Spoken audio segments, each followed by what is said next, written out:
No, still don't move. Who's there for that?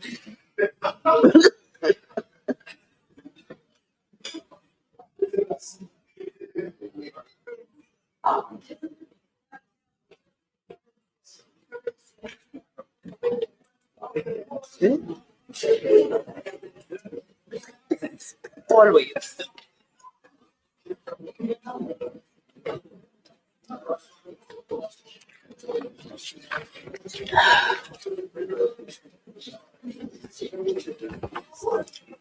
Madam Speaker, may I proceed? Go ahead, Minister. Thank you, Madam Speaker. I will now present my tribute to Stephen Catcore, and I wish to acknowledge the presence of his family, who is here in the house.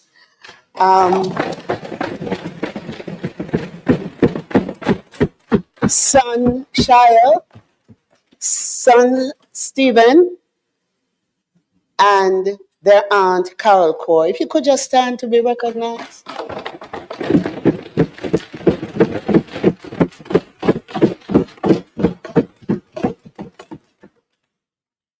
And Madam Speaker, I also wish to acknowledge former Senator who is present with us, Barbara Blakano.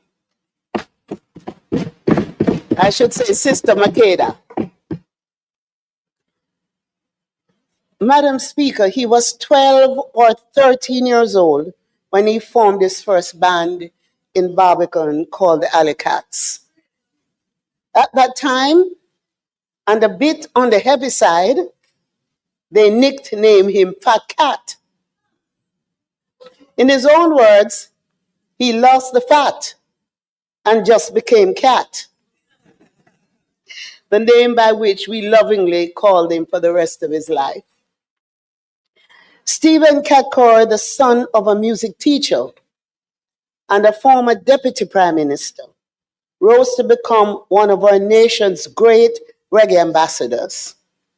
His parents encouraged him, his music talent, and the hope was that he would become a classical musician, perhaps a cellist, which was his first instrument, or vocalist, but life had other plans. There was a sound system across the gully where he lived, which played a different kind of music, ska, rocksteady, and he found himself gravitating towards that and away from classical music, which he never really stopped playing. One of the main characteristics of the Third World Band was their ability to blend genres of music together. Reggae and classical music, reggae and Latin music, reggae and R&B, soul, disco, and hip-hop. The ability to play all genres was a requirement from he played with Inner Circle, his second band, which played at parties and needed to be nimble at responding to the musical desires of patrons. But reggae was Cat's great love and a central part of his life since he played his first reggae song, the 1968 hit Ride Your Donkey by the Tenors. After Inner Circle, Stephen Catcore and Michael Lebu Cooper founded a new band. Clansel Eccles, the late Jamaican singer, songwriter, producer, and talent scout, proposed that they call the new band the Sons of Third World. But by the time they signed a contract with Chris Blackwell, they were simply Third World. For more than 50 years, Third World has taken Jamaica's music to the peoples of the world.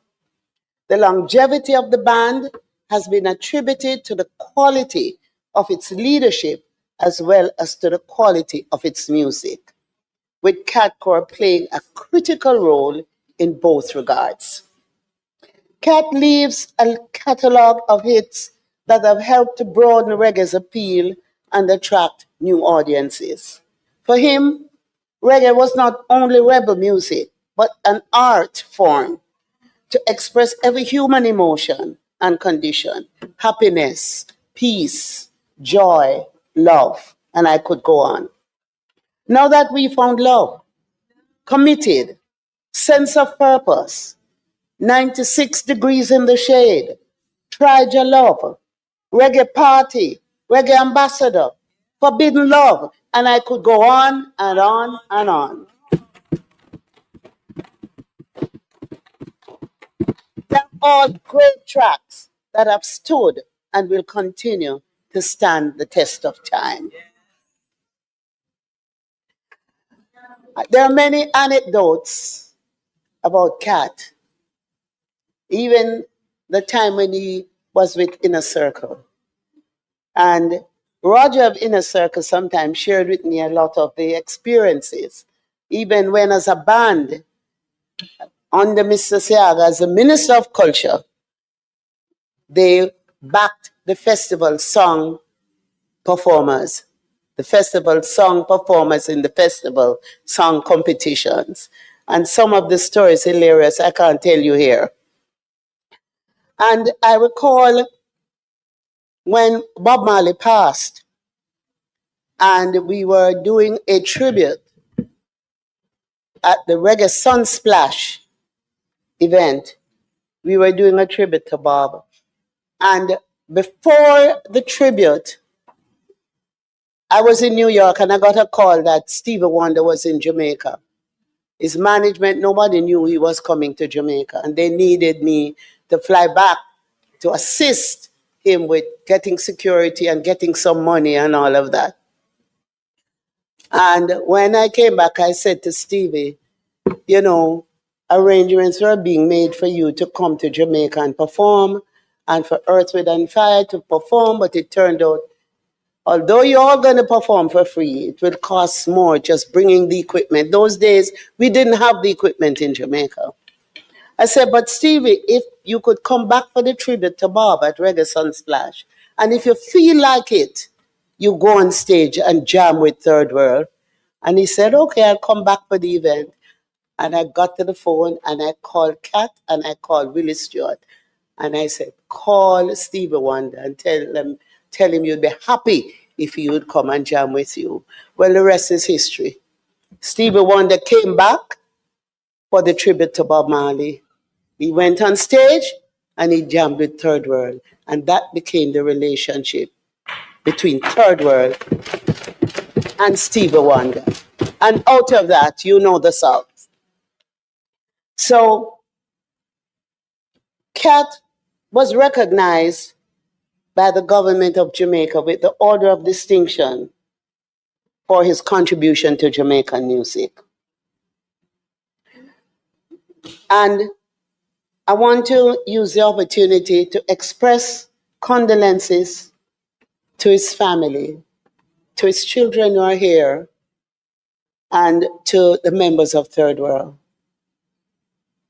I know that this is a great loss to them, and I know they are grieving. And it's not just a great loss to them, but to Jamaica. And to all of us even here who knew Cat Core and knew him well. He was just a wonderful soul. You know, I got a recent joke that he was at somebody's house and that person had prepared a cake for Mariah Carey, a 6-story cake. And they were warned, nobody go in the fridge and touch the cake. We're cooling them to layer them. Well, he left the house in wheels of the morning, everybody gone to bed, and when they woke up and looked in the fridge, one of the layers was cut with a message from Cat, or the cake tastes good. But he was just a wonderful soul, a sweet soul, you know. And we're going to miss him. I know that the House will join with me in paying tribute to this great ambassador, the cellist, the guitarist, the vocalist, the musician extraordinaire, Stephen Catcore. His contribution to taking what he called this big music from a little island to the world was immense and worthy of our recognition and celebration. We celebrate Catcore's life and music and throw our arms of support around his family, even as we remember them in our prayers at this time. Kana isn't with us today in the chamber, but I know she's watching. And we will be celebrating Catcore's life. His funeral service will be on the 19th at the UA Chapel. And on the 20th, we will have a big celebration in his honor. And you're all invited. Catcore served the culture well, and we continue to be grateful for his contribution. Thank you.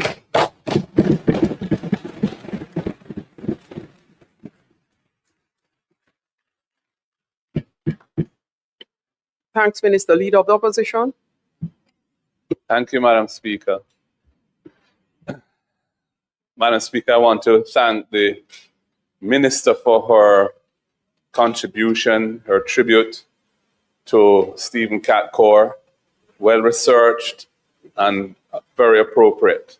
I too want to join the other members of the House in welcoming two of his sons and other relatives here who are participating through watching the proceedings on this historic occasion where the House pays tribute to one of Jamaica's finest musical sons.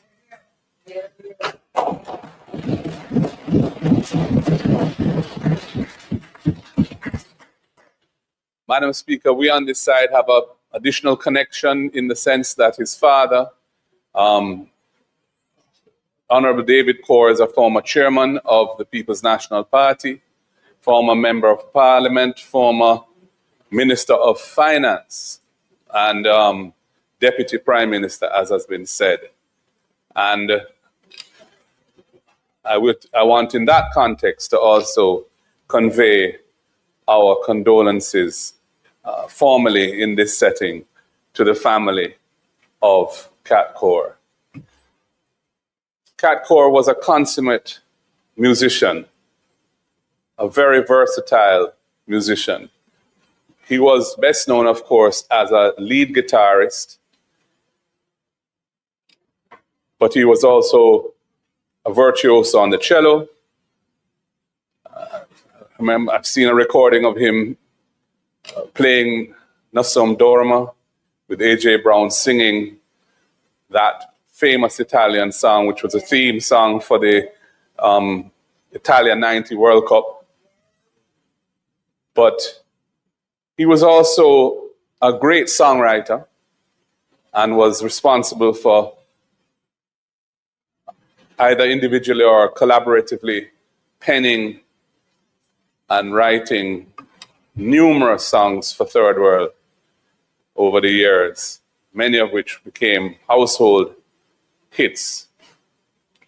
And he was a good singer. There are songs that he sang for Third World, certainly verses that he sang as effectively a lead singer, but very good with harmonies as well. So we're talking about someone who took the music, Jamaican popular music, to another level.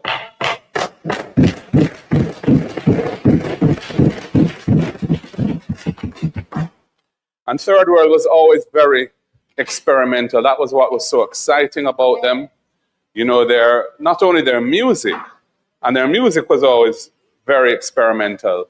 Fusion, from roots reggae through to dancehall, fusions with jazz, fusions with R&B and soul, classical aspects to their music and so on. They were unique and are, I would say, because I don't know what the future will bring, but up to the present, You know, there have been several iterations of Third World, but Cat has been in each iteration, from when Prilly Hamilton was the original vocalist, I believe, through to the period of Ruggs. Ruggs was really perhaps the lead singer most associated with the sound of Third World. Into more recent times, I think A.J. Brown has been singing for them, and of course, he's a great singer as well.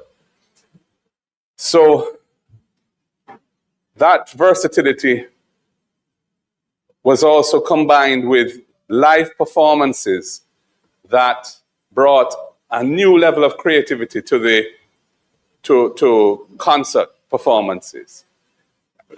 You may remember things like explanitations. I was too young at the time to be permitted to attend and watch those shows, but friends of mine in the community that I grew up in on the university campus on College Common attended, and it was always described as a phenomenal experience, the way in which the concept album was taken into the concept performance and brought a unique dispensation to how Jamaican popular music, and reggae in particular, could be portrayed live. As has been said, Third World has produced some of the genre's classics. And sometimes those classics were written and performed exclusively by Third World. Sometimes there were collaborations with some great international artists. And the respect that they carried was recognized across the globe. They were an international outfit and had international respect.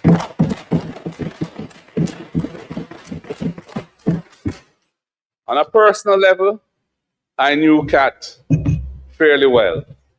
He was a lover of cricket, as am I, and there are many occasions when I would buck him up at Sabina Park to watch Test cricket, and we would sometimes sit beside each other and have good conversations about cricket, but also about music and the culture. He is a revered figure in Jamaican popular culture because the tenure of his career is so long. As has been said, he started when he was 12 or 13 and continued for perhaps 50, 60 decades, years, 50, 60 years, 5 or 6 decades, as a leading light. And many of us have had the honor of and joy of watching him perform in various fora, whether it be on the stage, at Reggae Sunsplash, year after year, or in other venues, indoors and so on, including his proficiency on the cello. I last saw and embraced and spoke with Cat 2 days before his passing.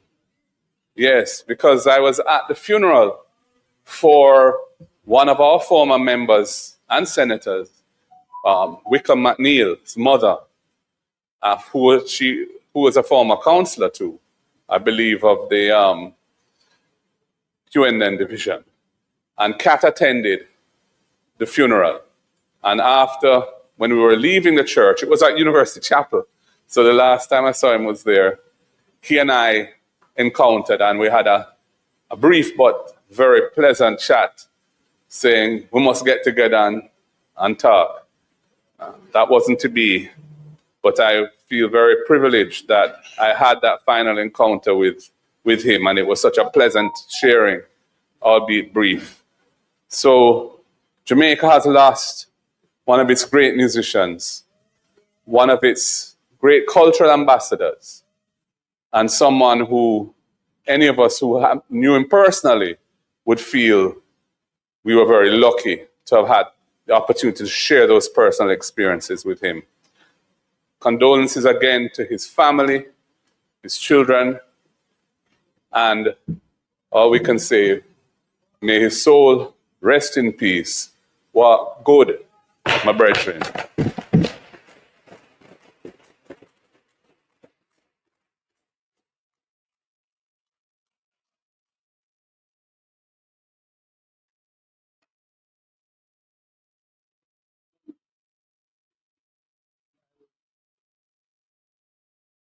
Minister Grange, hold a moment, please. There's a contribution being made by Portland Eastern, Western, Portland Western. Member Vaz, Minister Vaz. Morning. Thank you very much, Madam Speaker. I rise to give my own personal tribute to Stephen Catcore and for those of us who knew him well, Johnny Tiger, as he called himself.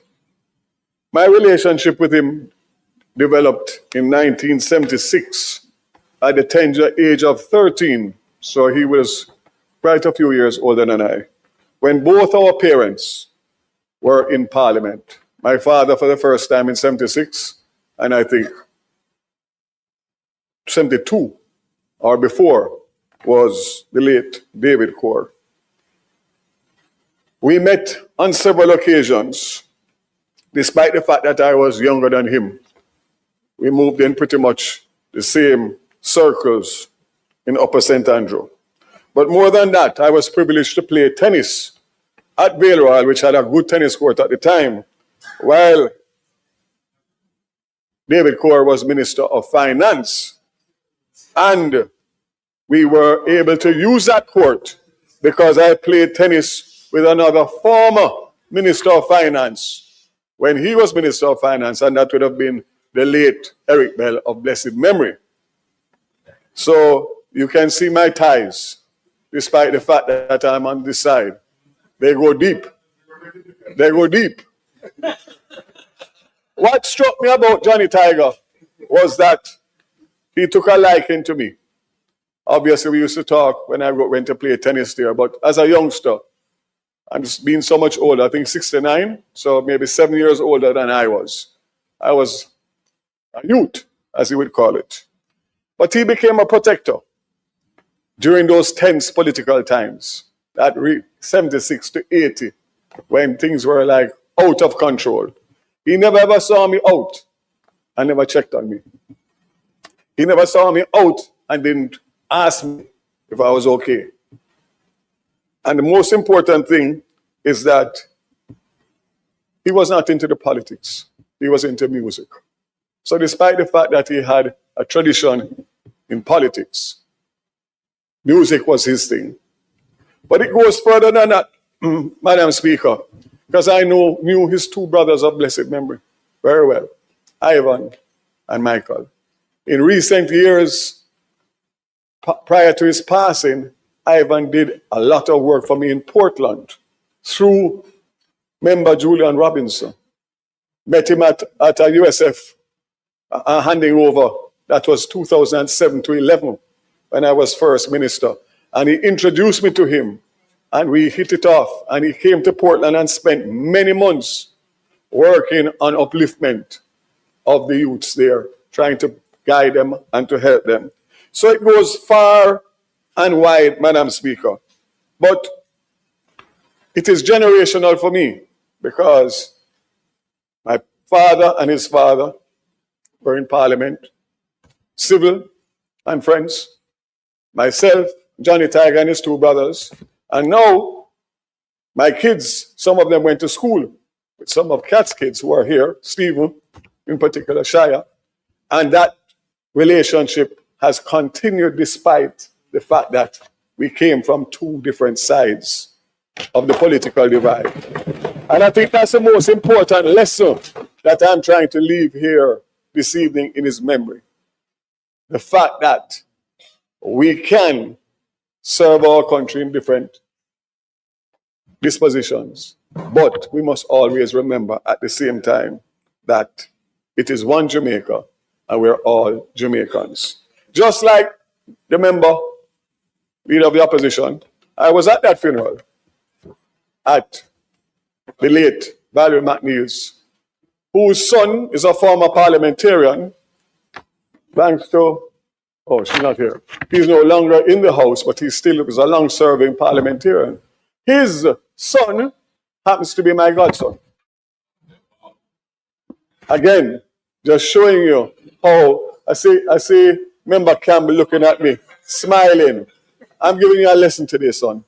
Learn good from it. You will listen, and if you learn, it will come to your benefit. At the end of the day, Madam Speaker, just like Member Leader of the Opposition, he came in and I was in the left. Member Golden was in the right, and he was standing up. He never sat. He was standing up and he was watching Dwight do Dwight Richards. And I saw him and I said, I have to check Johnny Tiger when it was over. So said, so done. Came out of the church. Who was there? That usual embrace, that usual smile was right there. And as he said to you, him said to me, oh, don't see him, man, we have to link. Thankfully for me, in my recent years, he found friends in Portland at Alligator Head Foundation. And he was there quite a bit of time. As a matter of fact, probably more than me, on weekends and just chilling out. So we did get a chance to spend some good time over the last decade. But it's not somebody that I would say I saw every day. But that didn't have anything to do with it. He will be missed. He has done Jamaica proud. And we want to make sure, Madam Speaker and members, that his legacy lives on forever and ever. Rest well, Johnny Tiger. Minister Grange. Madam Speaker, I want to make my small contribution to all that has already been said, but I think the people in Waterhouse would be disappointed if I didn't recognize and to place on record their own sorrow at the passing of one of their own, someone that had become very close to the community of Waterhouse.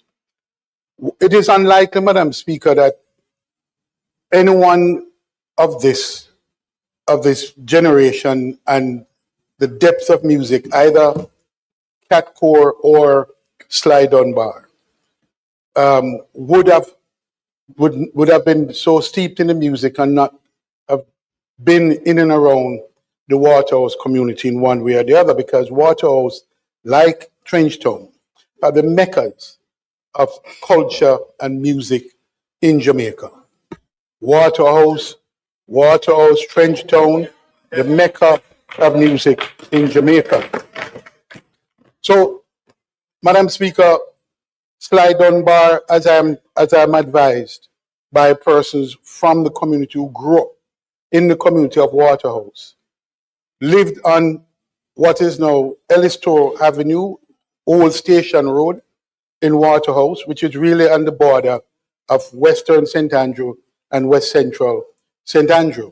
And he would have moved around in that circle, so that his relationship with people like Michael Rose, Ansel Collins, and a number of these musicians is very well known in the community. In fact, I'm advised that the part of what was the foundation of their learning and the craft is Father Goodison's talent show on Tower Hill, in Tower Hill or Tower Avenue in West Central. But that entire community of Waterhouse, Tower Hill, was their playground. And this is where they honed their craft. This is where the music was deepened, and their love and passion for the music was sustained and nurtured. So Sly Dunbar, I didn't have the privilege of meeting him directly, but his music, I think all of us. Oh, I thought we were just doing both, but sorry. You can go ahead, member. Well, I'll say that, permit me to just speak once so that Sly Dunbar spent a lot of time, grew up in Waterhouse, and is remembered very well and passionately in Waterhouse. His death has affected a number of persons in the community who would have known him, grew up with him, and watched his rise in the music industry. Cat Core was someone I had the privilege of knowing personally. And we spoke, it is true that we spoke music, but he was concerned about a lot about Jamaica. He was not just a musician. He understood, and in fact, I don't think he could be as potent as he was in writing lyrics if he was steeped in the culture more broadly of Jamaica and understand how that translates into his music. But he was always, for me, a cheerful person, someone who was very caring, always inquiring about my family, especially my wife, who had shared some common faith with us, a member of the Ethiopian Orthodox Church. So I too, like the rest of Jamaica, the rest of the world, indeed, really am saddened by the passing, but we are very grateful that Cat Core passed this way, that it was part of our cultural milieu, it was part of developing the music, and I am sure that Cat Core, Sly Dunbar, their memories will live on for ages through the music and through their passion as they demonstrated it through the music. I want to recognize, and my community has asked me to recognize their passing. Thank you, Madam Speaker.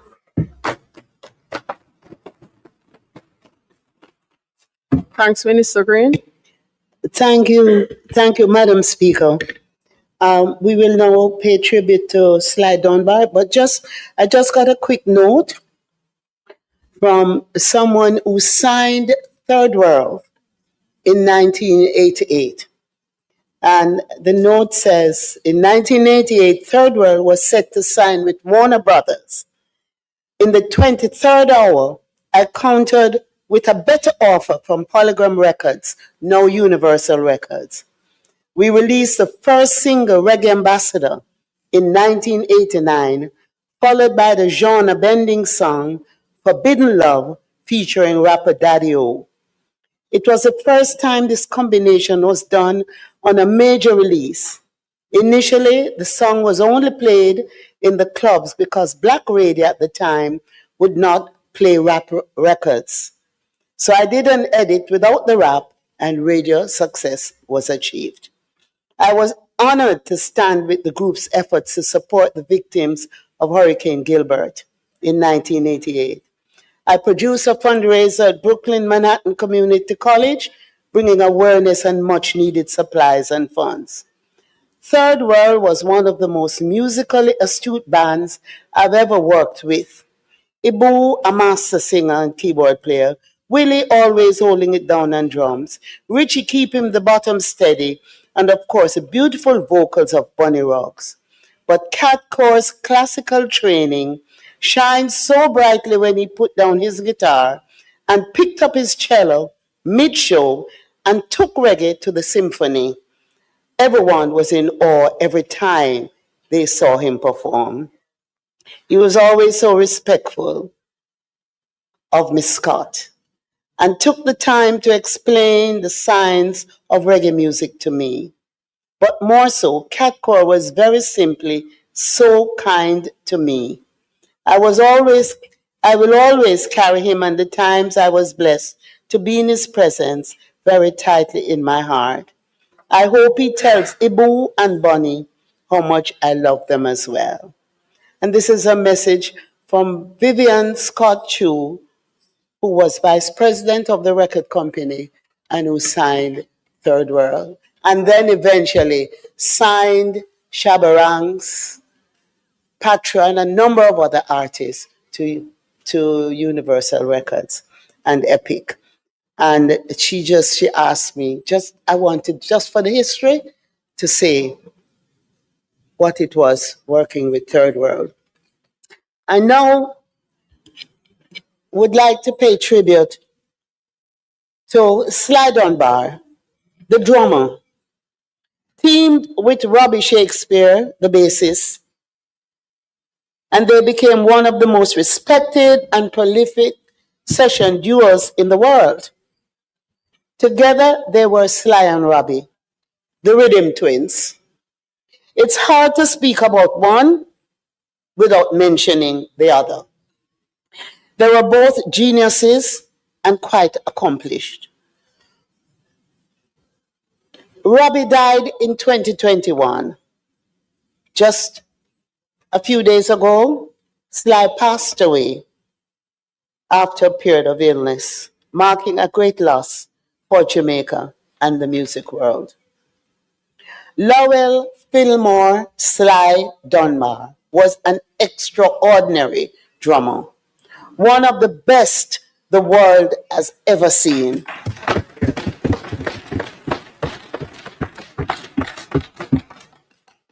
And Madam Speaker, colleagues, it all began with him banging out beats on his desk when he attended Trenchtown Comprehensive High School. That was the start of what would become a very successful career as a musician. Indeed, Sly Dunbar's unique drumming style and innovative approach helped to define reggae.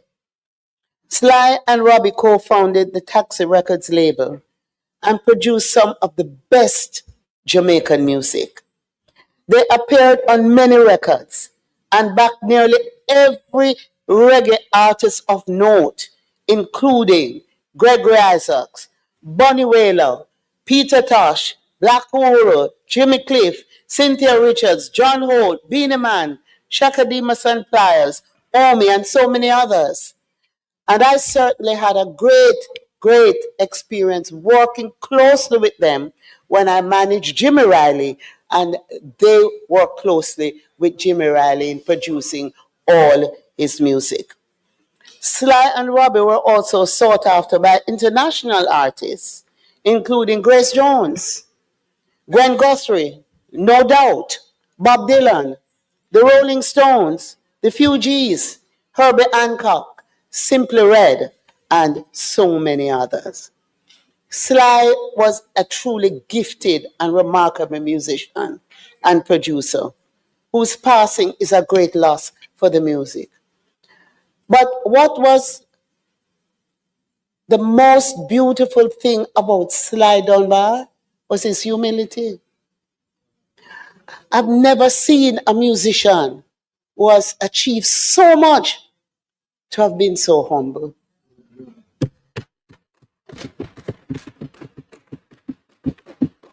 And our current musicians who are doing well can learn. He was humble. He made sure he took care of his business. He made sure he took care of his family. He made sure that he respected those who paved the way, and he respected those to come, those who he was mentoring. I don't think that I've ever met any musician in my lifetime as humble and as sincere and as respectful as Sly Dunbar was. So I found him to also be a kind person who shared his knowledge and encouraged young artists. In this way, he has proven to be an inspirational figure. He leaves behind not only a legacy of great recordings, but his legacy must also be judged by all those artists he helped along the way. I pay tribute to his life and contributions to our music and extend condolences to Thelma, his wife, to their daughter, Natasha, who we call Shelley, other family members and friends. In fact, when Sly passed, his wife found him kneeling at his bedside. And it signaled to her and everyone that he died praying.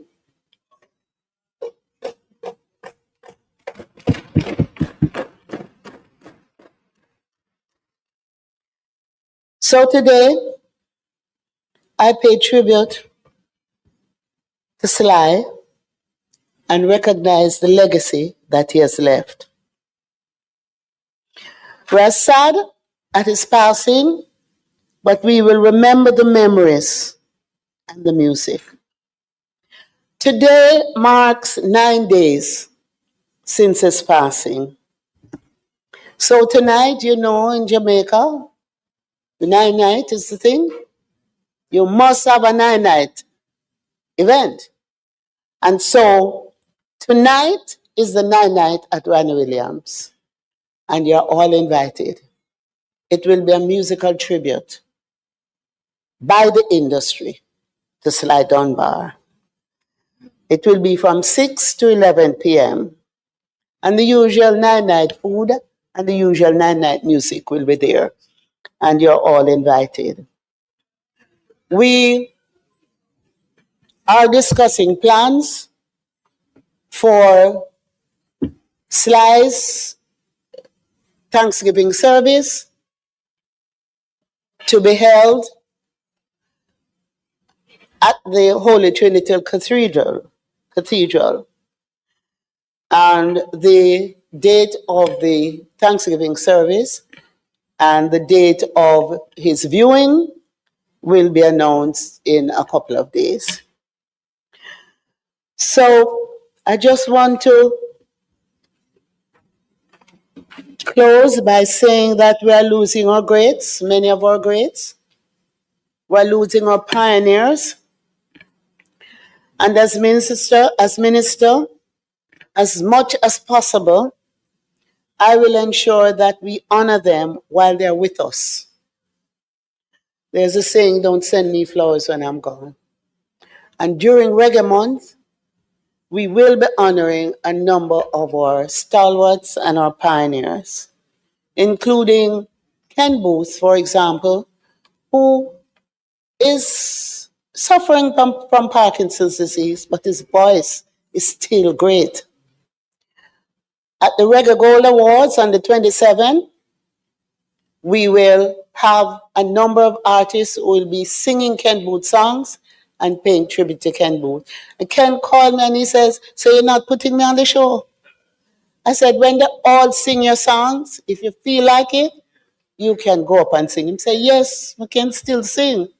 So he's going to be singing. And we have to show love at this time as they move into another phase. We have lost Jimmy Cliff, Cat Core, Sly Dunbar, Barry G, Bob Clark, and just a couple of days ago, we lost Super D. To the point where I keep saying, boy, I'm going to lose count. But it is important that we pay tribute to them, that we recognize their work. But today, we recognize Barry G's work and as we say, Barry G, the legendary Jamaica radio announcer, who was called the Boogeyman, and regarded at one time as the king of afternoon radio on JBC, for those who are old enough. Barry G's impact on Jamaican radio is immeasurable. He played a significant role in promoting reggae and dancehall music in those days. Promoted King Yellow Man, he promoted Beanie Man. In fact, he promoted the Orange Label, which was my label, with Carleen Davis. The Orange Label, I'm about to change it to the Green Orange Label. And he was honored by the government with the Order of Distinction, officer rank. I also want to briefly speak to Bob Clark's contribution as a broadcaster and a radio visionary. And he's known for his pioneering work in being one of those who was at the forefront in getting reggae radio, IRA radio, established. I had the honor of being responsible at the time as a junior minister for the divestment process, which saw the Carl Young-led Grove Broadcasting Company being awarded the license to operate the Ocho Rios radio station in 1988. Bob Clark has contributed tremendously to radio and to development of reggae music in Jamaica. Super D, everybody knows, had his sound system and Harborview session, the Harborview roundabout session. The young ones don't even know this, you know? I'm one of the young ones I know. You know? Okay. But they've all made their contribution to the development and the continued vibrancy of our music and our culture. And today, we honor their memory and we ask for prayers for their families. Thank you.